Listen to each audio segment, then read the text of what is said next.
संसदेच्या हिवाळी अधिवेशनात गेल्या काही दिवसांपासून सत्ताधारी आणि विरोधकांमध्ये जोरदार खडाजंगी पाहायला मिळत होती.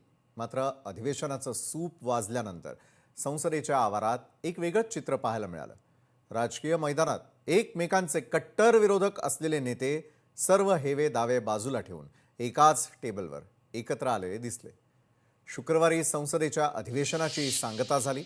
परंपरेनुसार अधिवेशन संपल्यानंतर खास चहा पानाच्या कार्यक्रमाचं आयोजन करण्यात आलेलं होतं आणि या कार्यक्रमात पंतप्रधान नरेंद्र मोदी आणि काँग्रेसच्या खासदार प्रियंका गांधी वाड्रा आणि शरद पवारांच्या राष्ट्रवादीच्या खासदार सुप्रिया सुळे यांच्यातील संवाद संपूर्ण देशासाठी आकर्षणाचं केंद्र ठरलेला होता.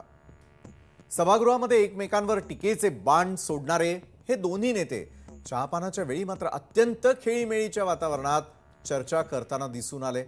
या चहापानाच्या निमित्तानं प्रियंका गांधी आणि पंतप्रधान मोदी यांच्यात नेमकी काय चर्चा झाली याबाबत सर्वांनाच उत्सुकता लागलेली आहे. केवळ हे दोनच नेते नव्हे तर सत्ताधारी भाजप आणि विरोधी पक्षांमधील इतर दिग्गज नेते मंडळी देखील यावेळी मनमोकळेपणानं गप्पा मारताना दिसून आले. लोकशाहीचं हे सुंदर चित्र आज संसदेत पाहायला मिळालं, जिथे वैचारिक मतभेद असले तरी वैयक्तिक संवाद कायम असल्याचं दिसून आलं. अधिवेशनातील तणावानंतर या चाय पे चर्चानं सर्वांचंच लक्ष वेधून घेतलं.